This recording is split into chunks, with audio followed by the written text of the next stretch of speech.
Hansot APMC ખાતે 1.70 કરોડના ખર્ચે દુકાનો અને ગોદામનું નિર્માણ કરાશે, જેના કાર્યનું આગેવાનોના હસ્તે ખાતમુહૂર્ત કરાયું હતું. હાસોટ ખેતીવાડી ઉત્પન્ન બજાર સમિતિ દ્વારા ખેડૂતો અને વેપારીઓને વધુ સારી સુવિધા પૂરી પાડવાના હેતુથી 14 નવી દુકાનો અને ગોડાઉનના નિર્માણ કાર્યનો પ્રારંભ કરવામાં આવ્યો છે.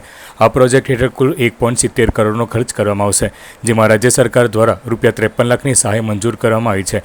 નિર્માણ કાર્યના ખાતમુહૂર્ત પ્રસંગે યોજાયેલા કાર્યક્રમમાં હાસોટ તાલુકા પંચાયત પ્રમુખ વિશાલ પટેલ, જિલ્લા પંચાયતના શાસક પક્ષના નેતા મગન પટેલ, હાસોટ તાલુકા ભાજપ પ્રમુખ અનંત પટેલ, એપીએમસીના મહાદેવ પટેલ સહિતના આગેવાનો અને સ્થાનિક આગેવાનો ઉપસ્થિત રહ્યા હતા.